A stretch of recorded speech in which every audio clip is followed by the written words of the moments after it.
SEBI algo trading के लिए कुछ नए नियम लाने पर विचार कर रही है और ख़ास तौर से रिटेल ट्रेडर्स जो हैं उनके लिए किस तरह का नियम होने चाहिए, किस तरह के प्रस्ताव आ रहे हैं ताकि वो रिस्क कम लें, सुरक्षित रहे। आइए जानते हैं। हमारे सहयोगी ब्रजेश कुमार हमारे साथ है इस वक्त। ब्रजेश, सबसे पहले तो ये बताइए कि रिटेल को बचाने के लिहाज से सेबी किस तरह के उपायों पर विचार कर रही है? बिल्कुल, जो चिंता भी सबसे बड़ी यही थी कि रिटेल के लोग जिस तरह से इसमें आकर्षित हो रहे हैं वो उनके लिए सेफ्टी मैकेनिज्म है या नहीं, और ख़ासतौर पर बहुत सारे लोग जो अनरजिस्टर्ड किस्म के एल्गो वेंडर्स हैं या एल्गो प्रोवाइडर्स हैं, तो और जिस तरह की मार्केटिंग करते हैं वो, तो उसमें निवेशकों को नुकसान नहीं हो, क्योंकि 2020-21 के आसपास बहुत ट्रेंड चला था और बहुत लोगों को नुकसान हुआ था। तो अब उसके पीछे एक तरह से पॉलिसी मोटे तौर पर जो बनकर तैयार है, और वो उस पॉलिसी के मुताबिक जो भी ब्रोकर होगा जो एल्गो की सुविधा दिलाएगा क्लाइंट को, उसके लिए क्लाइंट की रिस्क प्रोफाइलिंग करना ज़रूरी हो सकता है।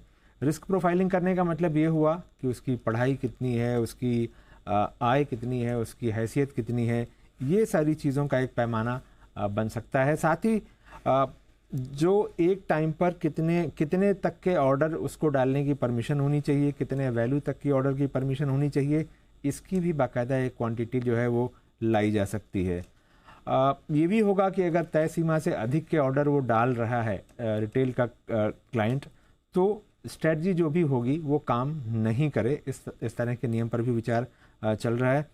साथ ही कितनी बार मॉडिफाई कर सकता है वो, इसकी भी एक लिमिट लाई जा सकती है। इलिक्विड कॉन्ट्रैक्ट जो होंगे वहाँ पर स्ट्रेटजी की इजाज़त नहीं होगी, यानी उनके लिए एल्गो की इजाज़त नहीं होगी, ताकि रिटेल क्लाइंट फंसे नहीं। प्राइस कोट जो भी होगा, जो वो एक्सचेंज का जो प्राइस बैंड होता है उससे बाहर नहीं होगा।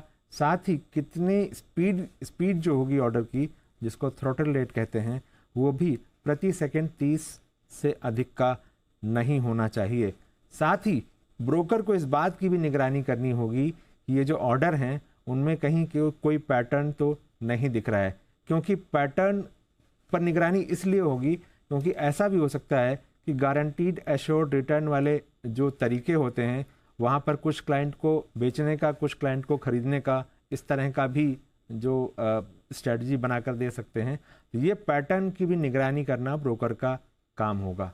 तो पहली बात तो ये कि जो नए नियम का प्रस्ताव है वो सिर्फ एल्गो ट्रेडिंग के लिए, हाँ, और वो सिर्फ रिटेल एल्गो ट्रेडर के लिए ओवरऑल है, बट रिटेल पे खास फोकस रिटेल पे। हाँ। तो रिटेल में वो है कि भाई जैसे आपको एल्गो ट्रेडिंग करनी है तो ये देखा जाए कि क्या पढ़ाई की है, कमाते कितना हो, मार्केट का अनुभव है कि नहीं है, ये सब चीजें देखी जाएगी। ये मोटे तौर पे ये चीजें देखी जाएंगी, ताकि रिस्क जो है, बेसिकली इस प्रोफाइलिंग का मकसद रिस्क मैनेजमेंट है। उस रिटेल आदमी समझदार है कि नहीं, हाँ, मतलब रिस्क लेना जानता है कि नहीं जानता है, कि मतलब अंधाधुंध तो नहीं खेल रहा, ये ले लो 500 का एक कॉल हो गया तो 5,000 नहीं तो 0, वैसा वाला नहीं होना चाहिए। वैसा नहीं होगा। बाकी और भी जिम्मेदारियां हैं बाकी लोगों पर भी जो सिस्टम में है, वो भी बताओ मुझे। उनके लिए है कि एल्गो प्रोवाइडर या एल्गो का जो भी वेंडर होगा उसके लिए एक्सचेंज के पैनल पे होना जरूरी होगा। यानी मतलब जो भी एल्गो प्रोवाइडर होगा, यानी एल्गो की स्ट्रेटजी जो बना रहा होगा, जो बहुत सारे लोग आजकल मार्केट में बेचते हैं,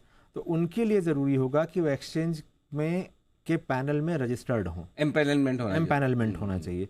दूसरा ये है कि ब्रोकर के पास भी एल्गो प्रोवाइडर का रजिस्ट्रेशन करना होगा, और जो एल्गो प्रोवाइडर होगा वो सब ब्रोकर की तरह एक तरह से काम करेगा। मतलब ट्रेड करने वाला एक, ब्रोकर एक, और एल्गो देने वाला तीसरा आदमी। हाँ, बराबर है। हाँ। इसका मकसद क्या है? इसका मकसद ये है कि जो भी एल्गो प्रोवाइडर है, एल्गो की स्ट्रेटजी दे रहा है, वो उस पर एक तरह से निगरानी रखी जा सके, कंट्रोल रखा जा सके कि कौन है, क्या कर रहे हैं। साथ ही एल्गो की जो स्ट्रेटजी है वो ब्रोकर एक्सचेंज दोनों को ही पता रहनी चाहिए कि किस स्ट्रेटजी के तहत हो रहा है। सारे एल्गो के लिए एक आईडी होगी ताकि एक्सचेंज को पता चले ये ऑर्डर कहाँ से आ रहा है। साथ ही ब्रोकर किसी को ओपन एपीआई एक्सेस की इजाज़त नहीं देंगे ताकि इसमें रिस्क कम रहे, और एक्सचेंज अलग से जो है एल्गो प्रोवाइडर्स के लिए नियम बनाएंगे, और क्लाइंट की जो डेटा प्राइवेसी है इसकी जिम्मेदारी भी ब्रोकर की ही होगी।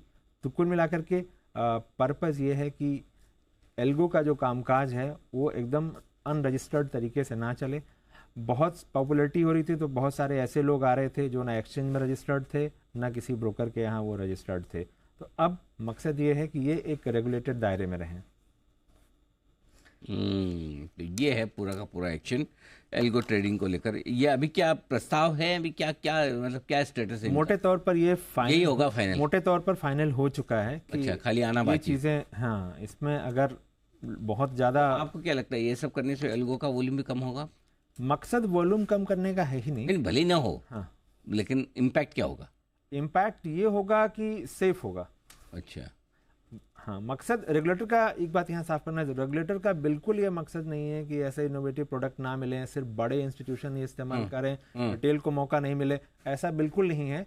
इंटेंट ये है कि जो भी चीज़ें हैं दायरे में हों, रेगुलेटेड दायरे वो में एनएससी जैसा बोलता है, ट्रांसपेरेंट हो, सोच कर समझ कर निवेश कर टाइप। ट्रांसपेरेंट रहें। हाँ, सोच कर समझ कर एल्गो कर, तीसरी लाइन वो वाली हो जाएगी। ठीक है, तो चलिए बढ़िया है। चोपड़ा साहब कुछ विशेष टिप्पणी करना चाहेंगे आप, ये जो हमारे ब्रजेश जी ने इतने सारे नए नए नियमों की बात की उस पर? अनिल जी, जो भी कुछ हो रहा है मैं मानता हूँ माइनस द टैक्सेस, क्योंकि हम लोग बहुत हैवीली टैक्स्ड हैं। मुझे लगता है कि एक्सचेंजेस को टैक्सेस और चार्जेस कम करने चाहिए ताकि लोगों का इंक्लूजन बढ़े। ये सब क्लाइंट की जो एंड यूजर है, एंड क्लाइंट है, उसकी बेहतरी के लिए हो रहा है। और अगर इस तरह का रेगुलेशन है, क्योंकि अब इतने इन्फ्लुएंसर्स आ गए हैं, कोई भी खड़ा होकर कुछ भी बोलना शुरू कर देता है, अपना फ़ोन नंबर छोड़ देता है इंस्टाग्राम पे या यूट्यूब पे या कहीं पे, लोग उसमें कई बार फंस जाते हैं। वो रजिस्टर्ड एंटिटीज़ नहीं होती, ना उनको तजुर्बा होता है मार्केट्स का। कई बार तो लोग सिर्फ कॉपी मारते हैं दूसरे के ट्रेड्स, और फिर लोगों का नुकसान हो जाता है और कई लोग फंस जाते हैं। और मेरा ये मानना है कि ये सब कुछ जो कर रही है एक्सचेंजेस कर रही हैं या सेबी कर रही है, ये ओवरऑल कस्टमर की बेहतरी के लिए है, और इससे हमारा मार्केट डीपन होगा। और जितना सिक्योर फील करेंगे कस्टमर्स, तो और लोग जुड़ेंगे। अभी तो भारत में शुरुआत हुई है, मुझे लगता है कि ये जो बुल रन चल रहा है, और हो सकता है कि हम आने वाले टाइम में मतलब 1.25 लाख 1.5 लाख की निफ्टी भी देखें, तो आने वाले सालों में, आने वाले दशकों में। तो आई थिंक कि बहुत अच्छी चीज़ है, लोगों को इंक्लूजन के लिए बहुत अच्छी बात है। और जो ब्रोकर्स कई जगह मनमानी करते थे या ब्रोकर्स कई जगह कुछ गड़बड़ करते थे, उनके ऊपर भी रेगुलेशन आ रहा है। प्लस ऐसे व्यक्तियों के लिए जो कि रजिस्टर्ड नहीं है, जिनके एल्गोज रजिस्टर्ड नहीं है, वो भी काम कर रहे थे। तो overall I think it is for the betterment of the end user, the customer, the investor.